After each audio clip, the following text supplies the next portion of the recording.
on Amazon Music.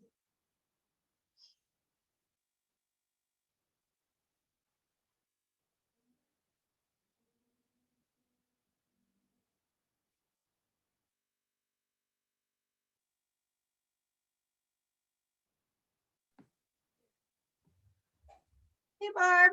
Hey, good morning. Good morning. How are you?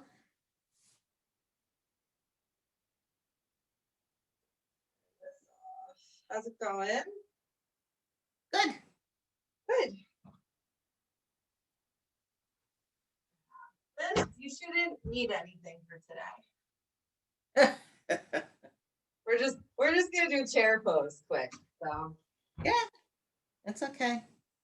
no, you can use I guess you can use the blocks, but not really necessary. Like when you come out of it, you could fold to blocks, you know, if you wanted to have them handy to come into like a forward fold afterwards. If you use blocks in your forward fold, then you would use them, because what we'll do today, I don't use. we'll be in our chair pose, and to come out of it, I'll have you guys come down to a forward fold over two straight legs. So just, I guess the blocks are like. I'll put them there, but I don't think I'm gonna need them. Yeah, I don't think you usually use them. This is like an alternative for half lifts.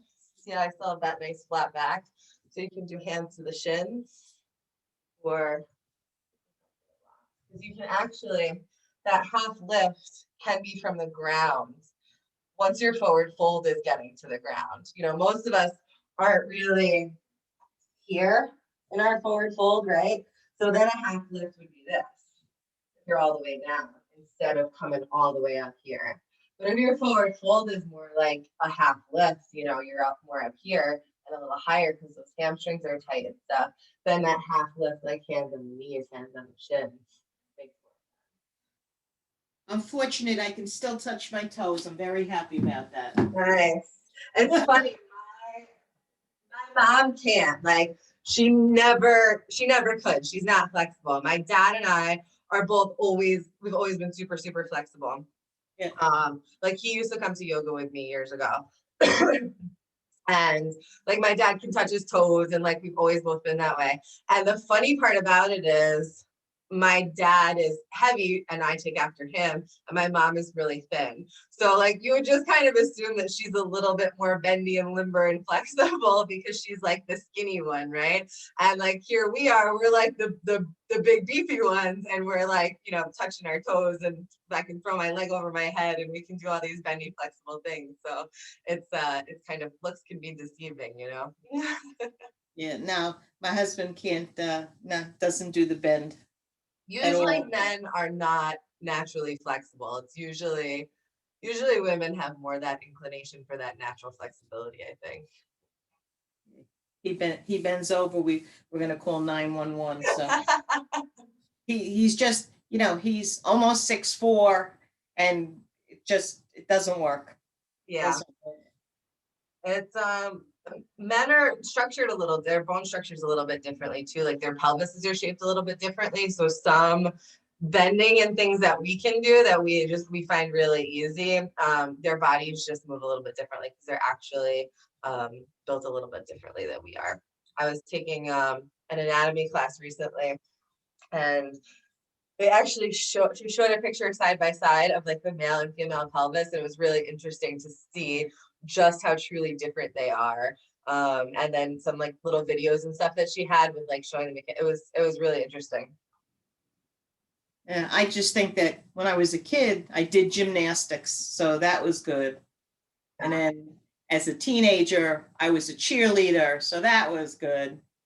And in my latter 20s, I did take yoga classes, you know, intermittently. But then there's been this long gap in between, but I think there's some muscle memory, let's call it that. So definitely. And you're still at, you know, you do like your gardening and your stuff like that. So like that, We kind of take that stuff for granted. We don't think it counts, but it does. You know, you're getting up and down off the ground when you're in the garden and it squats in weird positions and reaching and pulling. That's keeping everything really limber and flexible and so good for us. So I can't wait for the snow to melt. I know, me too. I hope this week, like so much of it does, because it's gonna be so beautiful. Get out in the garden, move. I need to move. I don't like this part of the winter because it's dirty. It's muddy. The snow is dirty. It's got all the rocks and the gunk in the road and the trees. It's not nice anymore. I'm over it. It's starting to get wet and slushy, and I'm done.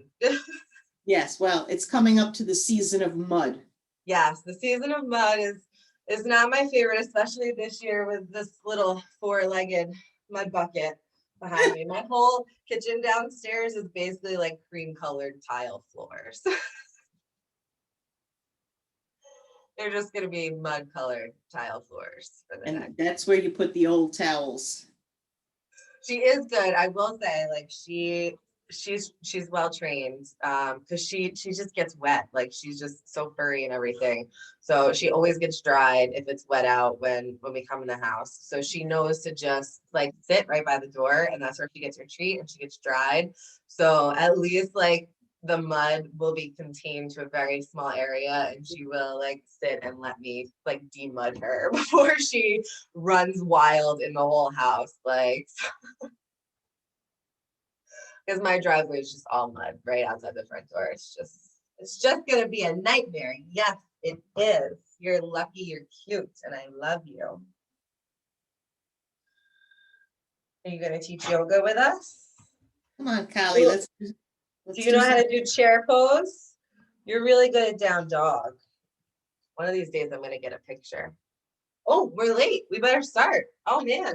Oh, we're not that late. That clock's a little fast. Okay. I was like, oh my goodness. All right, let's go, Missy. All right, Barb, I'm gonna put you on mute. Yep. So you don't hear me oofing and ohing. Yeah, everybody only wants to hear me do that. All right, mute. Yes. Get rid of that. We're on speaker view, so we only see me. All right, here we go. I'm gonna turn on Facebook, and then we'll get rocking and rolling. Oh, I still have my glasses on. That's all right. Share to newsfeed. No, we want to share in a group.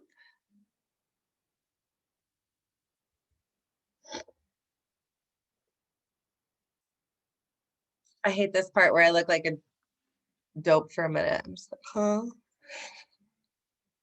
That's on Facebook. Good morning, everybody.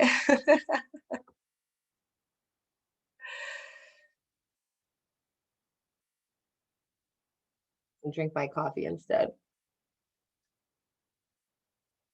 Go live. Let's do it. Here we go.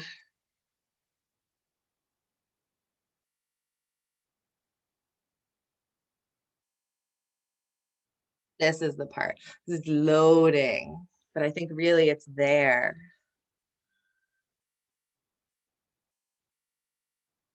What do we got? It looks like it's going. There we go. Good morning. All right. Thanks, Barb. Cool. All right, we're rocking and rolling.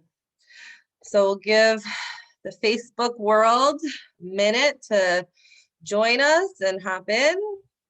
I'm guessing, I see somebody's there. I'm guessing that's you, Barb. All right, so yes, Facebook people, we'll give you a second to hop on and join us. Are you teaching? You only know how to do down dog and shavasana. You can't do chair pose. You guys should really need props today. You know, if you like to have something, always grab it. We'll start seated. Just take a couple minutes. So if you want to make your way to a comfortable seat, we'll draw a card, take a few minutes with some breath work to start class, and then we'll get going. Let's just see what's happening on Facebook. The people Hop on there. Good morning. Suddenly you're a yoga dog. I'm in your zone. You want attention? Is that it?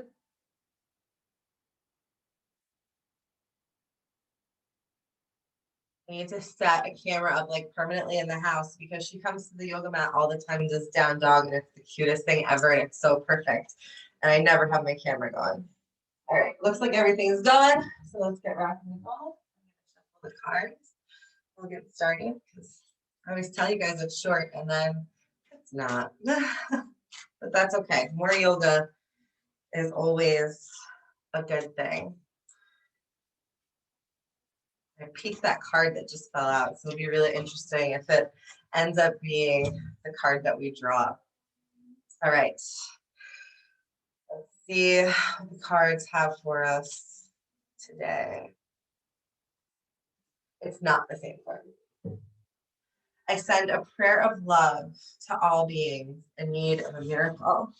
I don't know if this works on Zoom. I know I can get backwards.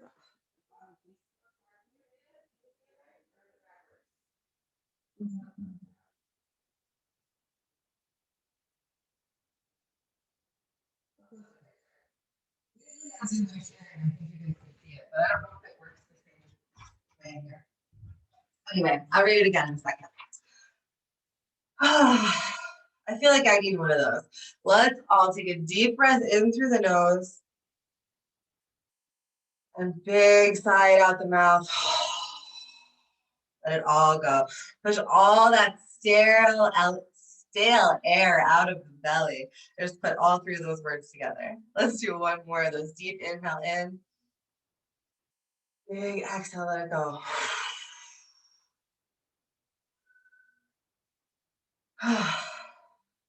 Close the eyes. Maybe just let the lids kind of soften.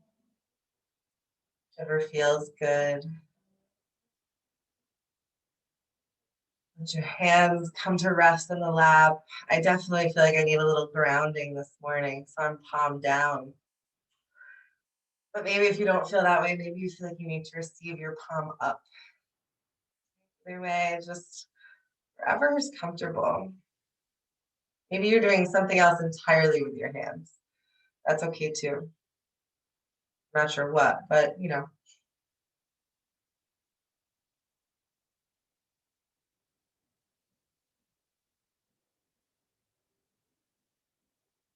And as we sit, sort of just taking these few moments to kind of let the world get quiet, right? Tap into just that sound, that rhythm of the breath. Creating that little bubble on our mat. This is the only thing that matters for a little while.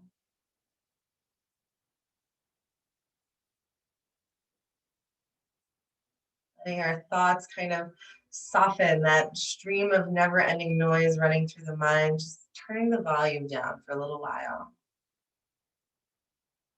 Don't have to shut it off, just turn it down.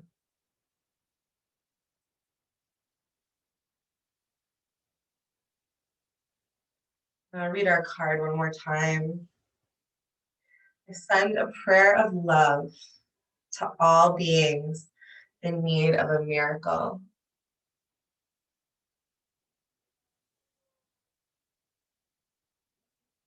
So beautiful and so powerful.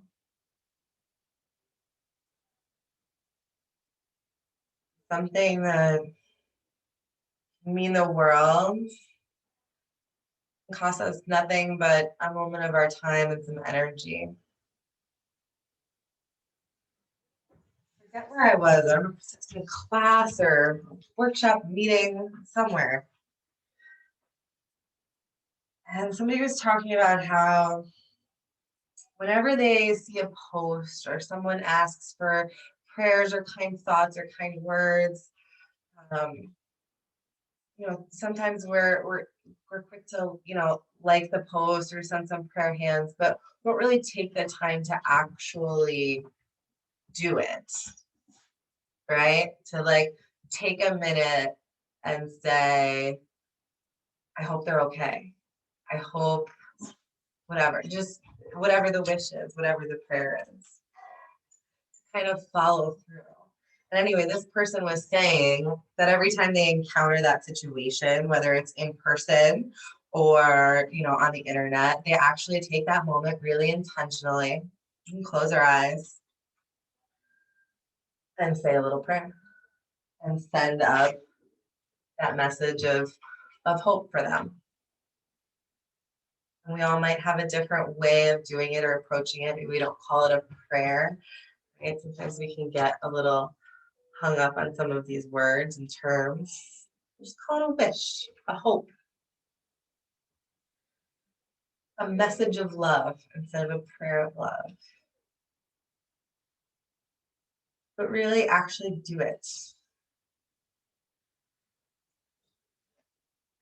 Before we get started, I'm going to read the card one more time, but this time as we read it, let's send up that message of love to maybe someone specific that comes to mind for you, or just to everybody, because everybody can use it, right? So one more time, all together, let's join up and collectively send out some good vibes. Send a prayer of love to all beings in need of a miracle.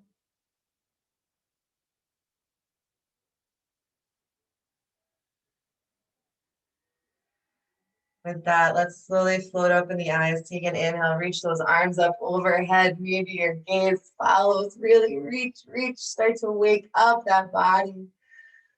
Oh, and on an exhale, you can let the arms float back down. Shake those shoulders out a little bit, right? They're going to play a little role in our chair pose today. Let's just jump right into it. Stand right up and do a couple of rounds of chair pose. We actually are going to kind of keep these short this month. So this week, I really want to talk about some of those alignment cues that we touched on last week. That's where our focus is going to be, is avoiding some of those common things that we tend to see. So last week we talked about two options for the feet, right? You can have feet together if that's your preference, or you can take a more hips distance approach. That's my preference, is the hip distance, and that's normally how I'll cue it. But if you like that feet together, that's always an option for you, right? So coming in to find your feet. And we make those feet kind of intentional when we practice yoga when we're standing up, right? We talk about it in Tadasana really, but it's always the same, kind of like rooting down, connecting to the mat, taking advantage of that point, right? That's our only point of connection. And we talk about in the feet in chair pose, we want the weight in the heels. So once you get into that chair pose, you sink your seat, you should be able to pick up on your toes. So let's just try that. Don't worry about the top body, don't worry about the arms. Let's just sink the seat, find your chair pose as low as you're gonna go, right? Maybe you're way down, maybe you're up, and we're in between. Once you land there, you said don't worry about the arms. Just see if you can pick up your toes. Is that weight in the heels? Or are you kind of leaning forward? Something that happens a lot is we lean forward a little bit, knees come over the toes. Now we're putting strain in a lot of muscles in ways we don't want to. So we want to get that weight back. I was a little too far back in the heels, sinking that seat like we are going to sit in a chair, right? I'm almost reaching my butt back for a chair. You guys can go ahead and stand up. So that's our feet and our legs. So we want to make sure those couple things. And those are some things you can do, right? Don't worry about the top body, just play with the legs for a second and see how that feels. When we do have the top body, we want to keep the chest lifted. So a lot of times, just like leaning forward into those toes, we're leaning forward with the chest.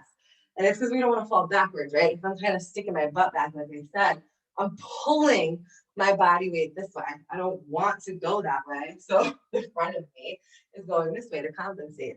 But we don't want to look at the ground. We don't want to have our chest way down here. When we come into our chair pose, we want to have the chest lifted. So you're looking straight ahead. So maybe grab a mirror or your camera, and you can kind of line that up and see where you are. So that's kind of the trunk, the top body. Last up is the arms. So we lift the arms in chair pose, really any of our yoga poses. Sometimes a tendency is to do this. So I feel like my head is right at the top of the screen. So sometimes we do this, right? So we're reaching up because that's what we think about, right? Arms up, we want to reach up. But now my shoulders are way up on my ears and I'm kind of like crunching all of this stuff, all of this stuff. We want to relax. So we talk about it a lot when we lift the arms in our yoga poses, is letting those shoulders relax down the back a little bit, so coming away from the ears. And it's going to naturally take the arms from really, really close to your head to a little bit wider, right? It's a little bit more comfortable. Now we're engaging the whole upper back instead of just trying to reach for the ceiling. So let's put it all together. One last round of chair pose. So find your feet, maybe they're together, maybe they're from distance. Get yourself set. Legs, find your nice starting point, right? We always want to find that foundation, so standing nice and tall.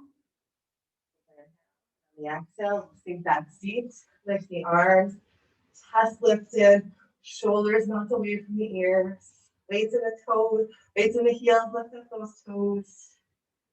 Smile. Maybe sink a little deeper. Breathe. Nice. Exhale, let it go. Forward fold over two straight legs. And you can wiggle those legs out a little. Maybe kind of grab opposite elbow. Hang out here in a moment for forward fold.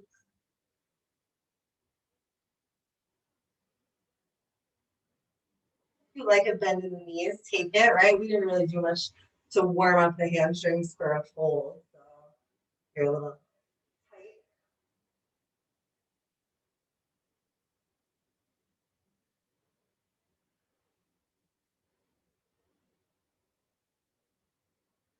Last breath here.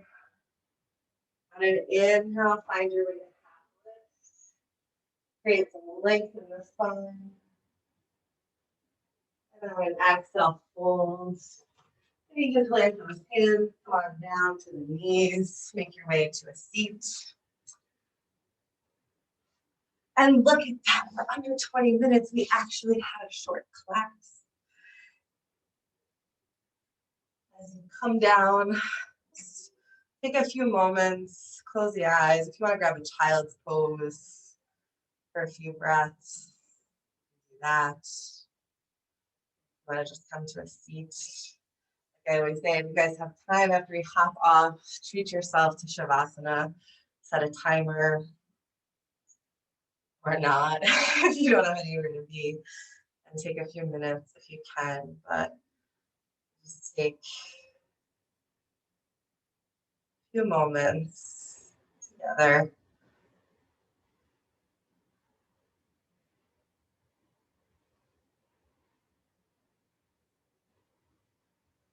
Just thank yourself for practicing today, right? Even just these couple minutes count as yoga, count as a treat, a gift to yourself.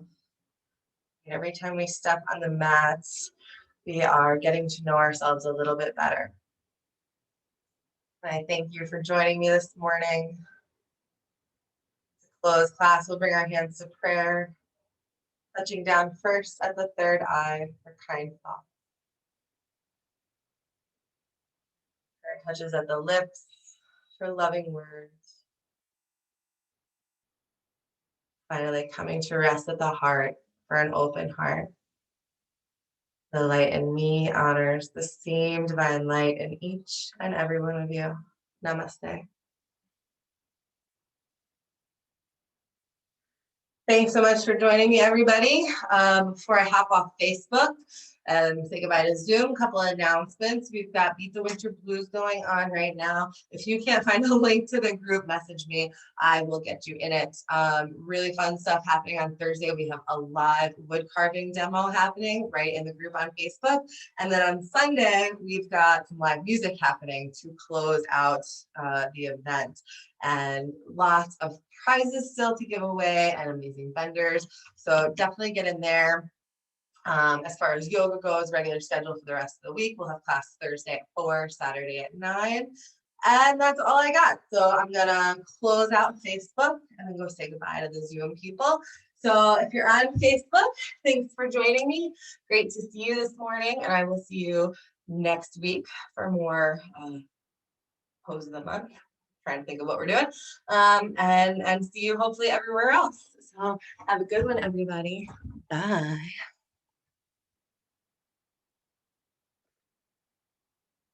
Okay, Barb. Alrighty. All Have a right. good day. I will see you Thursday. Thanks. You too. Enjoy the beautiful weather this week. You too. I'm gonna get out there as soon as we're off the Zoom. Oh yeah, me too. Me and the dog are going for a very much needed long walk today. Have a good one. Bye-bye, You too, Mark. Barb. Bye.